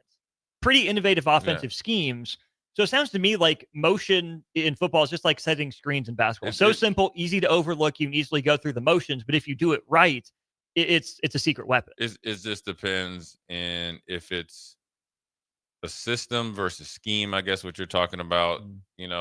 Sometimes people motion and shift to get an edge because the defense doesn't adjust well or doesn't adjust quickly. Some defenses adjust and get the right calls, but then their execution level goes down. So you just do it because they don't really, because they're too hesitant. Maybe you add one more step for them. One more step, and then they just play a step slower, and then now you get to run your boss and bobs and all that stuff. That's how you can create actually really good blocking angles if you don't have really good powerful blocking, like tight ends and stuff like that. That's how you can use it's leverage. Well, yeah, it's like the 49ers. They run 4 or 5 play. I mean, for people out there listening, I know Christian McCaffrey is the real deal, and I saw the NFL rankings. They had him 75. That's stupid. I know he got hurt. Christian McCaffrey hurt is still a top 25 player. But like all of a sudden he was like probably top 5, and then you go to 75 because he got hurt. Yeah. All right. Well, now, okay. So if you look at the 49ers, Shanahan, Mike Shanahan, Kyle Shanahan, McVay, they do it and they run the same plays. They just window dress it up for you. And the thing is, they do it and it all looks the same. So you just are constantly on your heels. But once you get down the concepts, meaning, is an offset fullback by motion, or he lines up there, or shift, whether he's offset behind the guard, the tackle, or the tight end, what are the plays or concepts? How are they trying to attack our front? And that's how you do it. Because the play is, what am I supposed to do? Where am I running? A concept is, this is what we aim to get out of this. Right. Because there's a big difference between, okay, I know what I'm doing, because to me, it doesn't matter if I start on the right side. If I know where I'm supposed to motion over to on the left side, and I know I run, that 7 cut, like you said, or whatever, like that seems simple enough to me. Like, why should I running, 20 extra yards across the field make that big a difference? It is because you got to think, because you have to be, you can't, and here's where you can really get a team and really take advantage of them, because if they, and you got to like study the players and then see how they react. And so generally with motion, if you really handle it early, then they really won't come back to it. You get what I'm saying? Like if you're out there and communication is clear, say they flip the formation, tight end shifts over, boom. I reset the defense. Everybody, shifts, and we're locked in. We're ready to go, and it's real chatty defensively. They know, the coordinator knows it upstairs. You ain't gonna fool us to that day. When you're a little bit off, then it's like that. Then you're gonna get it all game, because you're not, because they're probably having success. Then what'll happen? You'll jump offside. You'll be jumpy. You'll bust the coverage, because that means the communication isn't up Trump tight. Here's an example in the NFL. Ben Johnson's the new head coach at the Chicago Bears. For the first 3 days out of training camp, he's had to kick the offense off the field. He's had to shut down practice. He had to kick one of Luther Burden out of practice for making mistakes at the line of scrimmage. That's no different than motion. That's just a detail, right? So now, like defensively, this is the way I would counteract motion. Now, I'm sure there's all these offensive gurus, and text line, go ahead and text in, because you guys are probably way better at college football 26 and eventually Madden than me. Is that one thing that we did at Nebraska, and sometimes we did in the NFL based on our personnel, motion or not, if they went from slot to a pro formation or a balanced formation, our corners would travel. So if you're a corner, you better learn how to play nickel. Because if you go from, just say, a regular pro formation, even though they don't do it anymore, right? Or if you go, do they not do it, or does it just look slightly different? It looks slightly different. So like I was going to say they go pistol with 2 backs and a tight end. And then they have the receiver that's off the ball, and he motions to slot. Corner will travel, and then he plays slot corner. Then you got to be able to shift the safeties and stuff. Now, here's where you run into problems.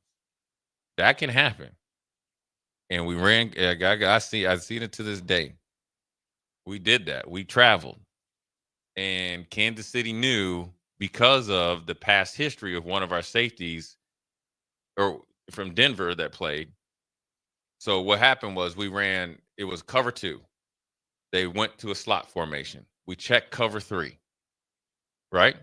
So cover 3 to the boundary, okay, actually needs to be, cover 4 or cover 3 over there.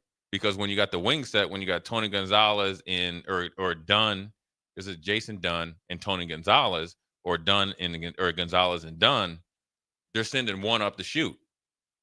You got to have a rule for that. You got to have someone there. Right. Well, you don't have a corner there. Well, then you got the safety cheating over there to the slot. You actually need to go to cover 4, because you're playing quarter.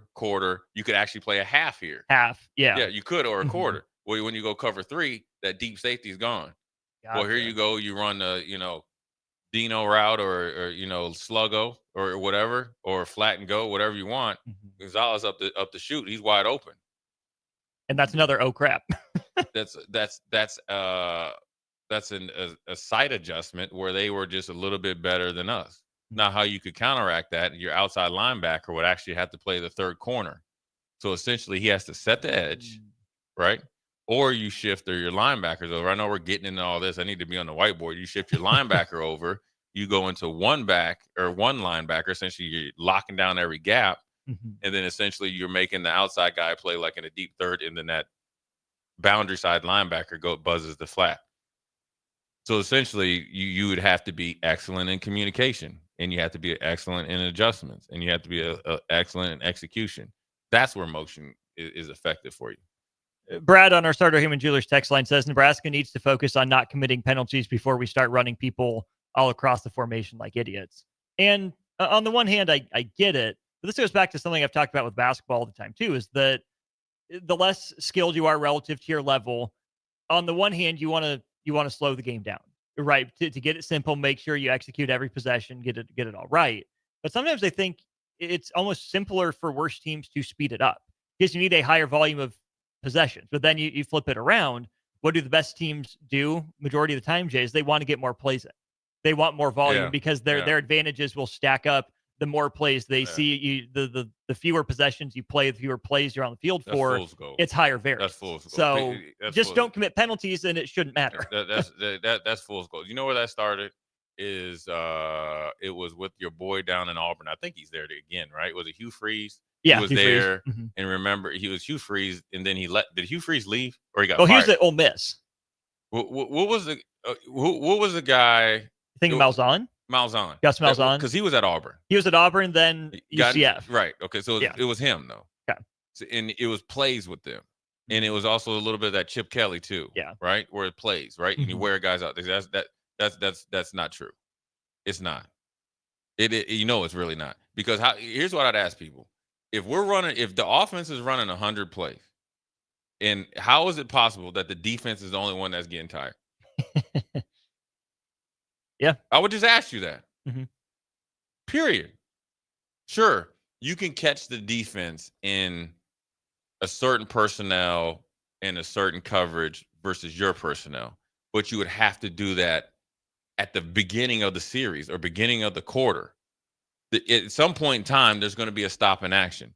I think that was the point of that Chip Kelly, Gus Malzahn stuff, is that once they got that first down, that's when they hit the turbo gear. They didn't let the defense sub out. So they found that in their mind. It wasn't sustainable, because what teams started to do is execute on first down. When Stanford used to give Oregon fits, they stayed in the base 3-4. We're shutting down the edges and we're tackling, and you're not going to continue. You're not going to do that. And plus, the best defense is an offense that's punching you dead in the face. Now, on a couple series, it works. And if you don't adjust well, it works. It snowballs. Yeah, but that's anything. Yeah. That's no different than when Coach Osborne always wanted to run. He wanted the ball snapped at 20 or higher, or whatever it is. We're wearing you out, but we're running the football. Yeah. And so I think when you're thinking about the plays, and I always talk about that when people, I think, years ago, and they were talking about how many plays, people were, in the media were talking about, oh, they want to run 80 plays. Well, hell, you can run 80 plays. But if you run 20 of them horrible, then you really now you're down to 60. And you're actually down to 40, because them 20 plays are negative plays or penalties. So now you're really behind the 8 ball, because the other 20 plays, you're just trying to play catch up to the 20 that you messed up. So how about let's just run 66 or 68 plays that are really good at the best of our ability, and then let's have a couple window dressings and the trick plays, and then we'll be really efficient. Man, now, take us to school, Professor Foreman. Now I think everybody. Now that's everybody's goal. I don't think anybody goes into a season and say, you know what? I got 100 plays. Let's not run 30 of them in grid. Let's run ready break. Yeah, no, don't worry about this play. We'll take a 10-yard pen. Now, so yes, you're right, Texter. But I think also part of maturing as a program and players, when you come here, you have to execute this. You're not, look, if you only want to do just line up and play football, well, then go play at Willie Lump State. No offense. This here, don't try to make somebody curtail the offensive system because you can't execute what's in this book. You get as much time as possible to trade or to study your playbook and execute. So just dive in it and then be the best you can be. And then when the refs mess up, then we can ding the refs up. Oh, and we will. Oh, yeah. That we do. Because there were some, them. We'll get back to that. Let's take our break. We'll call up Evan Blanda of the Omaha World Herald. Plenty more on Husker Fall Camp after this. Follow Austin Strick and On the Block on Twitter at Austin Orman, eStrick20, and On the Block 93.7. More of On the Block coming up. Several irrigation contractors in Lincoln go out of business every year, leaving sprinkler system orphans begging for service. The folks at Judson Irrigation shed a tear for these little fellas. They've been coddling these orphans for more than 40 years. From redesign, repairing, replacing, and restoring, remember the Judson Irrigation Orphanage. Call the Judson Irrigation Orphanage 402-420-6277 or judsonirrigation.com. What's better than supporting your favorite radio station and eating delicious Nebraska-made products? Smoking Gun Jerky of Nebraska wants to highlight you, the listener, on the 93.7 The Ticket Wall of Fame at the store. Stop by the store at 48th and R in Lincoln and see their huge variety of small batch gourmet jerky. Or if you're not in the area and want to try some, go to smokinggunjerky.com and enter code EARLY for 10% off your purchase. It's the ultimate low-calorie, high-protein snack at Smoking Gun Jerky of Nebraska. Are you a skilled mechanic looking for your next opportunity? Nebco is hiring. They're looking for experienced mechanics to join our family-owned team. They offer competitive wages, great benefits, service trucks, OEM-level diagnostic software, and career growth opportunities. Apply today at nebco.com. Positions include lead and A-level mechanics for the Nebco shop. Learn more at nebco.com. If you're driven and ready to grow with a company that's been around since 1908, apply today at nebco.com. Select Plumbing and Utility has been serving Lincoln and the surrounding area for 14 years, and they're not slowing down. Select Plumbing and Utility handles all your plumbing needs, from faucets and water heaters to full renovations, and they can even help with your heating and cooling needs. They're also Lincoln's underground experts, repairing and replacing broken underground water and sewer lines since day one. Contact Select Plumbing and Utility today at 402-560-6197, assuring excellence in every situation, opportunity, and challenge. That's 402-560-6197. Have you been injured in an accident and don't know where to turn? You need an attorney you can trust to handle your case with professionalism and compassion. The attorneys at Liberty Law Group understand that a call to an attorney is a call for help. If you've been injured, we want to help you. Liberty Law's experienced attorneys are committed to the pursuit of justice for those injured. Call Liberty Law Group and find out how we can help get you the compensation you deserve. Call 877-42-LIBERTY. 877-42-LIBERTY. Liberty Law Group. Trial attorneys you can trust. Since 1983, Fast Mike's Roll-Offs have been a trusted and reliable company in Lincoln and the surrounding areas. Fast Mike's handles all sides of construction projects, home renovations, or big cleanouts. With the perfect size dumpster to fit your needs, Fast Mike's Roll-Offs will haul it all. With same-day delivery in Lincoln, affordable rates, and top-notch service, Fast Mike's Roll-Offs make cleanup quick and easy. Call now at 402-450-6828 or visit us online at fastmikesrolloffs.com. Book your dumpster today. Fast Mike's Roll-Offs, cleanup made simple. Now back to On the Block with Eric Strickland, Jay Foreman, and Austin Orman.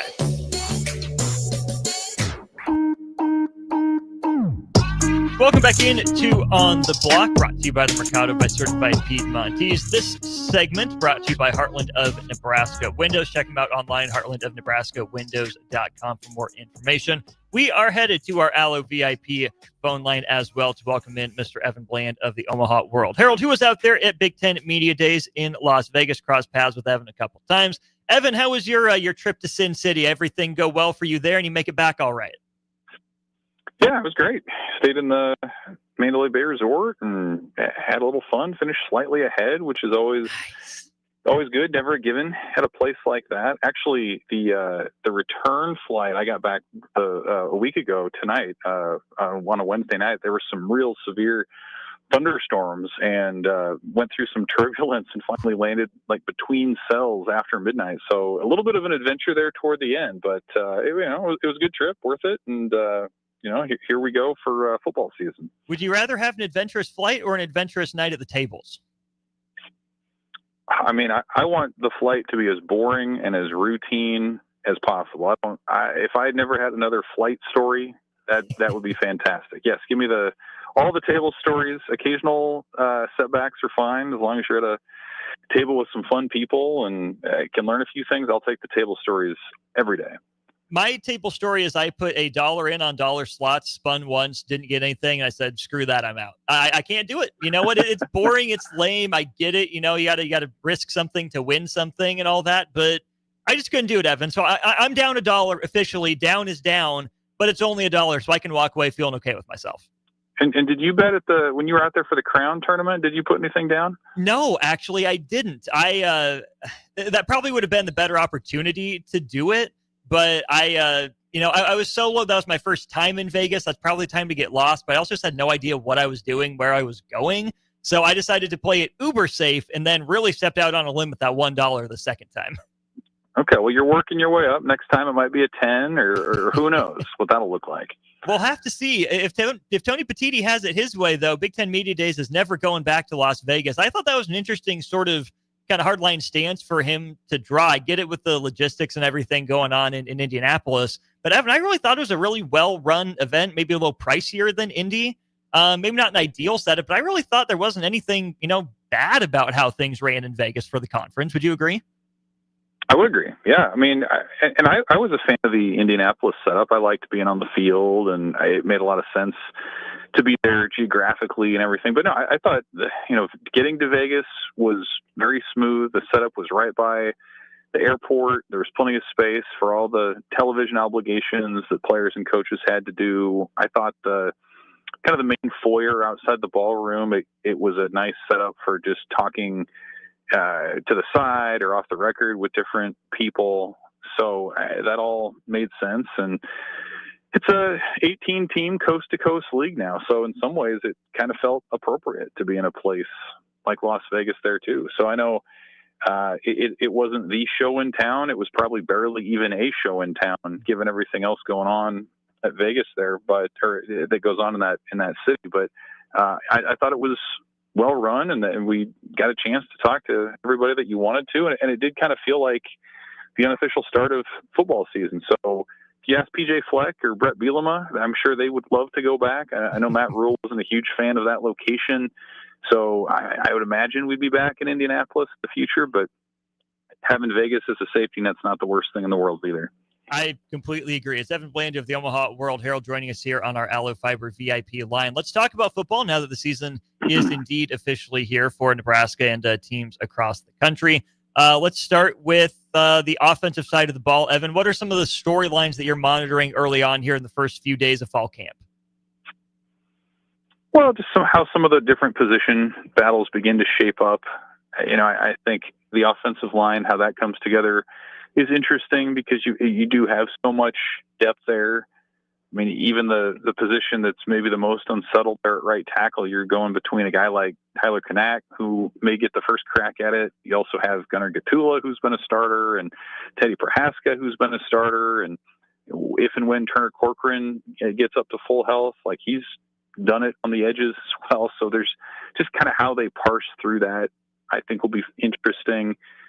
Certainly the tight end room to me is one of the most intriguing position groups on the team. I mean, we heard from Luke Lindenmeyer on Monday, who's a clear leader of that group. He's kind of the resident veteran, but there's so much intrigue behind that. You've got these uber athletes like Heinrich Harburg, who's learning the position, and Carter Nelson, who really bulked up, and he's still only a couple years removed from playing 8-man football as a skinny kid who really hadn't lifted weights in high school. You've got Mac Markway, who's healthy, a former 4-star who played at LSU as a freshman. Like, that gets your attention. So how that position group comes together. And then I think, the running back position or job behind Emmett Johnson is fascinating too. I mean, does Quentin Ives continue to settle into that kind of short yardage red zone role that Dante Dowdell handled so well last year? Matt Rule mentioned Mekhi Nelson as sort of a home run hitting type back. Does he emerge? And then Isaiah Mosey, who makes the switch from receiver to running back, former 4-star kid, tons of talent. Is he able to maybe make a move here in the next month to be included on that depth chart before the Cincinnati game? So just a lot of stuff like that. I think it's interesting to see kind of that second wave of guys beyond maybe the obvious starters who are able to make pushes and who maybe will earn themselves the chance to come in the middle of the season when maybe injuries or other things provide them opportunities. Maybe the two most obvious starters, Dylan Raiola at quarterback and then Emmett Johnson at running back. Let's stick in the running back room. Even though Emmett Johnson seems like he's the no-doubt starter, Matt Rule has said as much. Evan, how confident are you in Emmett Johnson's abilities to be a feature lead running back over the course of a full season against the Big Ten schedule? Well, I think in terms of health, like, you never know. It's the running back or that position in the Big Ten. You're going to get banged up, and so you're going to have to take care of your body pretty well. What's interesting about his prospects this year to me are how does he fit into the Dana Holgorsen style offense over a full season. And really, I mean, when you look back at those 3 games that Holgorsen came in and called games for Nebraska, like Emmett Johnson was among the biggest beneficiaries in terms of total touches. He was more active in the game as a receiver. They used him in more creative ways. So I think that's maybe the most exciting thing with Johnson is we've seen what he can do around the edge between the tackles, and you would imagine that there would be some evolution or progression in his game there. But then just again, how creative can Nebraska be in using him as a receiver? They like his game as a pass protector and picking up blitzes. I mean, that's a key part of that evaluation too. But just he's an upperclassman now, and this is still a pretty young roster. And I know he has said he wanted to be more explosive and turn some of those 10-yard runs into 60-yard runs. Like, is that something maybe that's a little bit more part of his game moving forward? So I think he's clearly one of Nebraska's more well-rounded running backs, and now it's just a matter of where and how often they get him the ball, and I think he'll be ready to make some plays and probably quite a few yards after contact. I'm also curious to watch almost the opposite problem for the wide receiver room, right? Where there's one mouth to feed right now with the running back position, Emmett Johnson, then we'll wait and see how it shakes out. But a lot of talent that Husker fans and the coaches seem excited about at the wide receiver position. That's not going to be an easy task for new receiver coach DeKel Shorts and then Dana Holgorsen to, I think, Evan, get that buy-in right from that deep core of wide receiver. It seems like Dana Holgorsen's offense is one that will feature a guy if he's hot, but will also not be afraid to spread the wealth and share the ball. But man, for a coach like DeKel Shorts coming to maybe the biggest job of his life so far at Nebraska, to get all those guys to buy into the success of the room versus their personal stats, Nebraska either A, better hope it has the ball a lot on offense to get all those guys in, or B, that DeKel Shorts really knows how to manage personalities and reps and roles. Yeah, I think that's true. I mean, it's an attack where you've got a lot of new faces, a lot of new perspectives. I mean, Holgerson's still been there within the program less than a year. I mean, he always joked he didn't know guys' names really until the spring. You've got Shorts, who was a relatively late addition in the off season. Or, I mean, I guess he was around for the bowl game a little bit, but he was still learning groupings, and a lot of these guys are transfers when you talk about Dane Key and Isaiah Hunter. So the spring was an important time for them. I think this next month is going to be an important time for them too, who had off-season gains that were notable. You figure Dane Key, with the experience that he has, is a clear-cut starter at this point. And Isaiah Hunter's interesting because he had a really strong freshman year at Cal, but he's still a pretty young player. So, like, what can he become in the next year is fascinating. I think you almost forget about Ja'Cory Barney as the leading receiver for Nebraska, who's back. I mean, he was electric in a lot of ways for the Huskers a year ago. I think they used him very creatively, almost out of necessity at times, where you saw him on sweeps and almost kind of de facto run plays just to be a spark. I don't know that they're going to have to use him so much or in so many different ways this year. I think he is destined to be a pretty effective slot receiver type. So we'll see how that goes. The other thing that's kind of interesting is, like, you almost do see, I think it'll be interesting to see how the receivers and the tight ends sort of fight for prominence within the offense this year, because Holgorsen, I mean, he has a history of adapting to his personnel. And I think if you look at the makeup of the offense and you say, hey, maybe Nebraska's best offense is when they've got two tight ends out there. Maybe Luke Lindenmeyer and Carter Nelson, for example. I think you've got that kind of battling against the notion of, hey, is Nebraska going to be more of a three receiver sort of attack based on what they have with personnel there. So I think that's the other thing to watch, is where does the depth truly lie between those two positions? It does seem like maybe receivers a little deeper for Nebraska. Cortez Mills, true freshman, is another one to watch for sure. But it's just so important how this next month plays out in terms of practice, I think, when you start to piece together what the offense is going to look like this season. We're almost out of time, so we'll save the defense for our next conversation. But let's get a special teams question in there just for kicks, no pun intended. Were you as impressed as everyone else with ambipedal punter Archie Wilson, the Australian freshman? First of all, great use of that word, and second of all, yes, it was cool to watch him in the little session we had on Monday, working on the side field, and he goes back and he punts with his left foot, and then he's punting with his right foot. He's rolling out both ways. I thought he looked, for a true freshman coming over from another continent, like he looked very athletic and like somebody who Nebraska can do a lot with. I mean, Matt Rule spoke to it later that day. Like, this is a guy who can roll out both ways, who can throw it a little bit, who's athletic enough to maybe on occasion pull it down and run. And that's going to stress some defenses. If nothing else, it's going to make you maybe a step or two slower defensively when you talk about how you're trying to defend him. So really positive first impression there. We'll see how that progresses, but it's certainly a different operation than Nebraska's had, and maybe one that can help turn the tide a little bit with how special teams have been in the past. You just said the words defending the punter, and I think Nebraska fans just recoiled at the thought because they feel like they're becoming Iowa. But no, I do think that's been a missing weapon, as funny as it is to maybe say, Evan, that Mike Eckler might actually have on his hands. Well, I mean, he's very convicted about it. Like, Nebraska had brought in a punter and made a change based on how convicted Mike Eckler was in that strategy, and the numbers bear it out. I mean, not only was Tennessee pretty good at returning punts, but they really limited opponents in doing that. And when you look at the Big Ten this year and this massive middle class between teams like 5 and 14, maybe, like, there's such a small margin for error. It was that way last year. I think that same group of teams was all within 3 games of each other. It's going to come down to a block punt here or better field position there.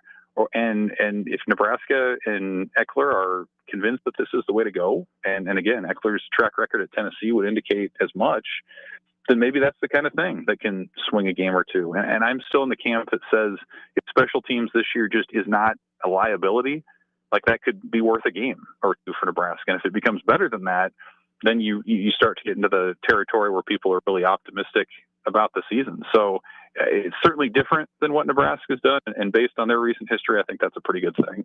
I was going to say different is probably a step in the right direction, almost no matter what. That's Evan Bland of the Omaha World Herald with us here on our Aloe Fiber VIP line. Evan, appreciate it. Hope to see you around at some practices and continuing our conversations throughout the fall. Appreciate it. Yeah, thanks, Austin. Evan joined us again on our Aloe Fiber VIP line. That's where they understand the importance of exceptional service with local heart. We'll bring Jay Foreman back in to wrap up on the block, get you set up for Old School with Foreman and Norman right after this. Download our app by searching for 93.7 The Ticket in your app store to stay in touch and listen all day wherever you are. More of On the Block next on 93.7 The Ticket and theticketfm.com. We interrupt this commercial break for an important story. There once was a man from Nebraska who went searching for food in Alaska. When his stomach was rumbling while laying in bed, he could think of only one option, Führer's cheese spread. So he left at once and drove day and night to return back home for cheese spread delight.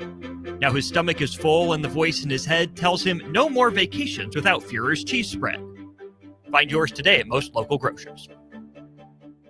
Hi, it's Charlie Stone and Andy Goodyear of Honda of Lincoln with more exciting news for area car buyers. Charlie, it's just announced that Honda of Lincoln has won 3 of the Lincoln Journal-Star's Lincoln Choice Awards: Best New Car Dealer, Best Auto Repair, and Best Place to Get Your Oil Changed. Wow, that's great, Andy. Anything else? Yes, we were runner-up for Best Pre-Owned Dealer and Best Tire Dealer. A lot of people don't understand that we do sell tires here. Very exciting, Andy. Why do you think your dealership is winning so many awards? Charlie, we simply say it's the Honda of Lincoln way of doing business. Looks like Honda of Lincoln is the great news headquarters for Lincoln. Yes, and even all of Nebraska, we are also announcing that Honda of Lincoln's the only dealer in the state of Nebraska to win the prestigious Honda President's Award for 2024. Honda of Lincoln, Nebraska's #1 volume Honda dealer, 27th and Yankee Hill Road, or online at hondaoflincoln.com. Start your Sundays off right with Jeff and Nicole Essink on Fitness Fanatics.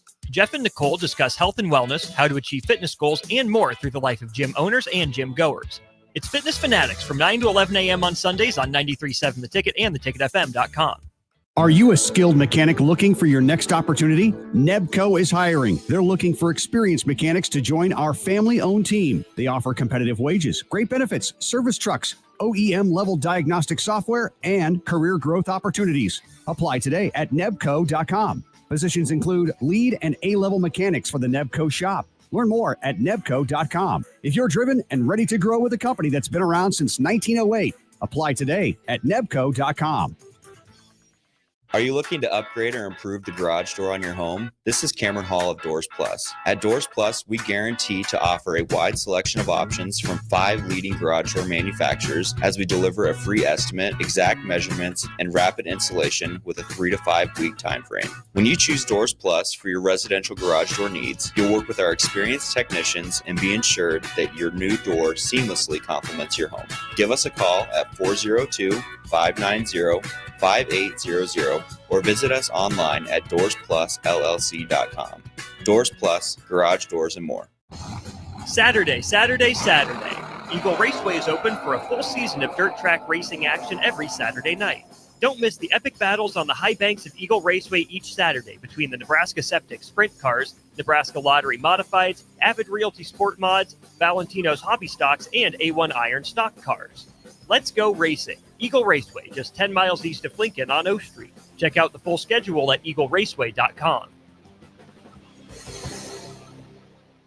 Several irrigation contractors in Lincoln go out of business every year, leaving sprinkler system orphans, begging for service. The folks at Judson Irrigation shed a tear for these little fellas. They've been coddling these orphans for more than 40 years. From redesign, repairing, replacing, and restoring, remember the Judson Irrigation Orphanage. Call the Judson Irrigation Orphanage 402-420-6277 or judsonirrigation.com.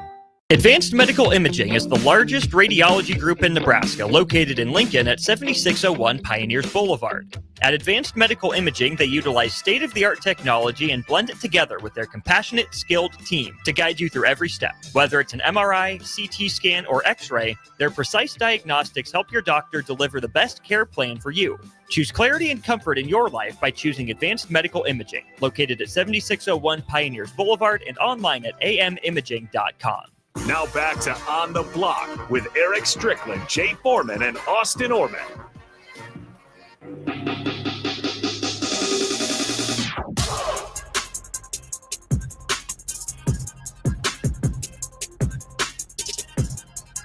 Back one final time here during On the Block. Austin Orman and Jay Foreman with you. Big thanks to everyone chiming in on our Starter Human Jewelers text line. Big thanks as well to Love Volleyball Omaha for sponsoring our final segment of the show each and every day.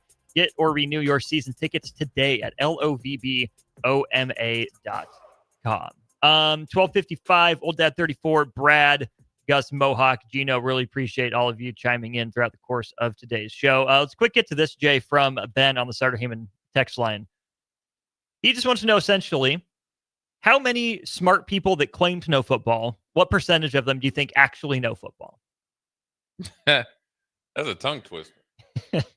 What smart people that claim to know football, what percentage know football? Like, how many people do you think are legit? Like, when they talk about football, you're like, yeah, I can see where you're coming from. Small percentage. Small percentage. But you know what? I will say this. There's some guys that didn't play or maybe didn't play, obviously, you can't play any higher level than I played. That's still, I don't ever use the you didn't play thing or you weren't good. Otherwise, you would have laughed me out of the room. Right. 2.5 years ago. And you probably have in your mind, but. No, I think there's guys that have worked their way into trying to understand football. Now, if you try to compare, like, I guess someone that played versus someone didn't, you will never be able to understand the game to the level that we played. Because we played it, and it's like a different feel. It's a different view. Mm-hmm. You know what I'm saying? It's no different if you were a hockey player. I grew up watching. I love hockey, but you played. So the things that you're talking about is like next level. So, it's no different. There's a lot of NBA analysts, but they can't break it down like when Kobe Bryant was doing his IQ thing or when Peyton Manning does his stuff and whatever. So Bronze podcast, whatever. There's some guys that try to overdo it. Those guys generally don't know tiddly poo. Diddly squat. And it's hard because some guys really are numbers based, and that's it. And that's really like,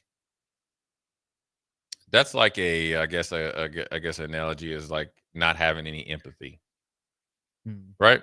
So I talked about Kyle McCord. And you could just say, oh, he was horrible that night against Pittsburgh. He threw 5 interceptions. Why didn't they pull him?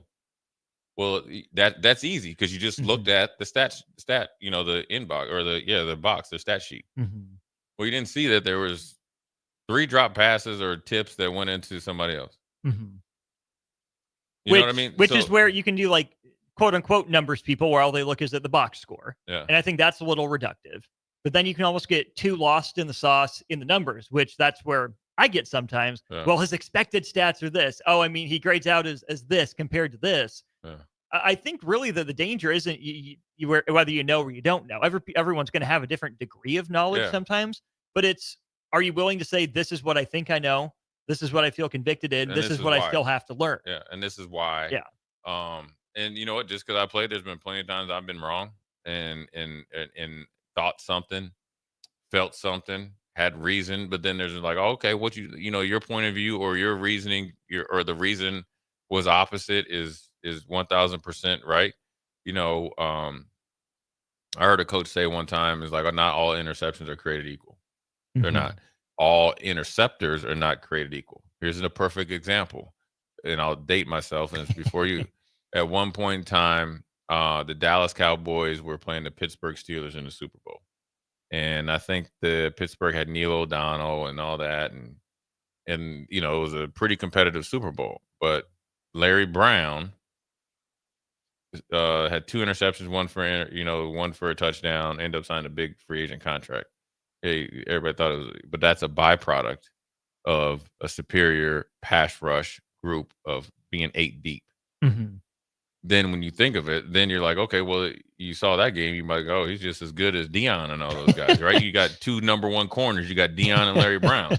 Well, then when he goes out to the Raiders and they can't sniff the quarterback, he's getting toast, right? So, I mean, and it's not a shot at him. It's just like context is important. It always has context.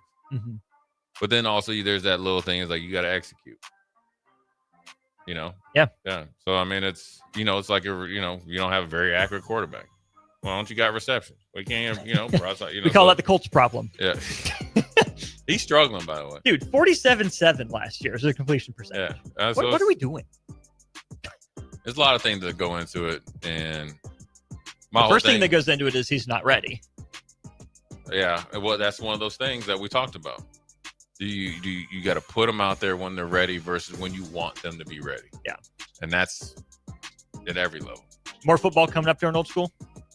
Yeah, I got some NFL stuff going on, but more, I guess we'll talk about camp, and, it's early, but then, we're in training camp and all levels right now. Pretty soon high school's going to be getting down there. They might already be out there. So we'll talk football, Huskers, NFL. There we go. That's Old School with Foreman and Norman coming up next. On the Block and Old School brought to you by the Mercado by Certified Piedmontese. Saturday. Eagle Raceway is open for a full season of dirt track racing action every Saturday night.